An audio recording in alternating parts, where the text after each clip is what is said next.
2024 TJ here. So this video is actually from right after last year's Eternal Weekend, but all of the information lines up perfectly to how to prepare for Eternal Weekend, which starts today. So I want to make sure that I get this video out there. So if you're doing some last minute preparations to come out this weekend, that you can learn from my mistakes and Tony's mistakes from last year. I actually totally forgot about this video, and then I found it the other day. So I wanted to do this quick intro so you understand some context. If I reference years of 2023 in it, you'll know why. But the information that it is in it is solid for prepping for Eternal Weekend this year and for years to come.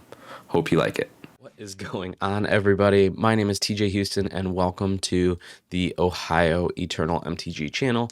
Today I want to do a video just talking about 5 of the things that I messed up when I went to Eternal Weekend this year. And the reason I'm doing this is I don't want you to do the same thing, right? So my failures, you can learn from them so it doesn't happen to you, especially with, it's not necessarily just Eternal Weekend, it's just Magic events in general. I feel like all these things could apply to. So let's go ahead and get started. So the first thing is registering early. So what happened at Eternal Weekend this year was a unprecedented amount of players came out in order to play in paper, in person, Legacy, and that's what I was going to play, was Legacy. And I was like, oh yeah, I'll figure it out. I didn't know what package that I wanted, whether I wanted the Black Lotus or just the cheap entry, and I was waffling back and forth. Now, mind you, I got the hotels for this 3 months prior to the event, so I was committed to going. I was just dragging my feet, and then the worst thing that could happen came up, and it got waitlisted. So the event totally filled up, and I was kind of at a loss because I had been, preparing for this and so excited. I had other people going with me, and now I couldn't play in the main event.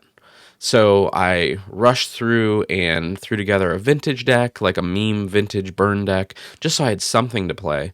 And then that changed our plans for the entire weekend. We had to get there early on Friday now instead of just easing into Friday, and it was a pain. So my tip to you is register early.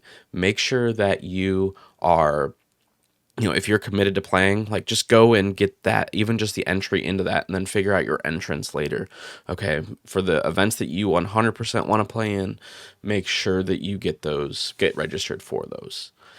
Number 2 is have a plan and stick to it. Okay, so with building this vintage burn deck, we decided to go out earlier, and it changed everything, right? And we didn't have a concrete plan of what the weekend was going to look like. So what that led to was not doing as many side events as we wanted to. A lot of time just mindlessly walking around the vendor area, looking at a bunch of pretty cards that I couldn't afford, and it just wasn't, as cool as it could have been.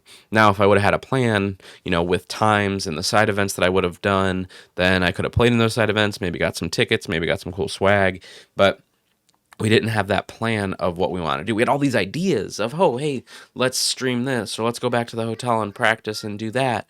And we didn't stick to that plan, so it ended up not happening. So the third thing, and probably one of the most important things, was getting sleep before the event, okay?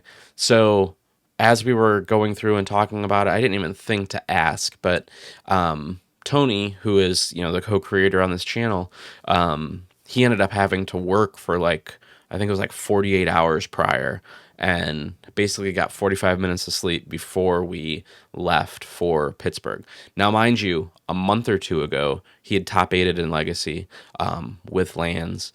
And so, he's a very, very good player.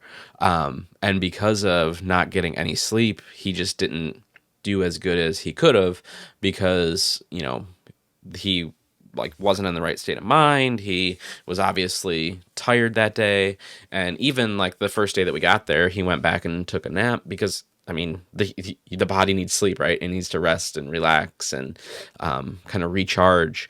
And so making sure that you get sleep the night before an event will definitely help your performance. Okay. The next thing is practicing. So I definitely didn't practice enough going into the event, especially like the 2 weeks before, because I didn't think I was playing 8cast. In hindsight, I should have still picked up the deck every day, jammed some games every day, made it a point to meet up with other people to play in person, in paper, because when it came to the event, they ended up, I was on the wait list and got approved, so I, found out a couple days before that I was playing 8cast. And it ended up just being a waste of money, like, because I didn't put in the time to prepare with the deck. I wasn't paying attention to what the meta looked like. I mean, overall, like, I did okay. I definitely was trying some new things and they worked out, which was pretty awesome. But again, this is only my second Legacy tournament, so I'm okay with the results and the learning from it, but definitely practice more. Practice your deck in paper too. Doing the, writing down the score and going through all those motions before a large event like this. So when you show up, you're prepared. Okay, you're not nervous. You know what cards, you know how to answer certain situations. You have your sideboard guide on lock. All those things can help you have a more enjoyable Magic convention. And then finally, for the vendor side of things, you get distracted by all the shiny cards, right?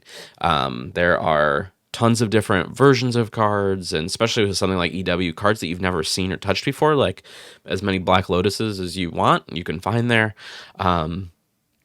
So just having the list of like what you actually need compared to just going and buying a bunch of stuff that you want, right? This is one thing where I had a good idea of things that I wanted to pick up. Like I'm building up my dual land collection, and there was a couple reserve list pieces that I wanted to get, a couple upgrades for 8cast, but I didn't have like a prioritized list of I'm not leaving this event without doing this or getting that. And I do want to touch back to the number 2, which is have a plan.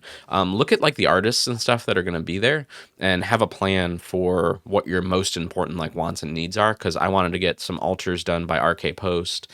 And by the time I got there the first day, it was too late. The second day I came in and played Legacy. And by the time I got to his booth, it was too late. And then Sunday, we didn't really go to the convention center.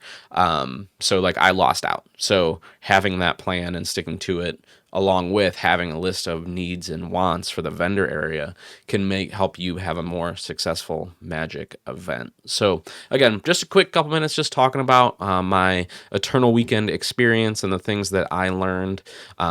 Obviously, there were a lot of things with actual play that I learned, a lot of cool things.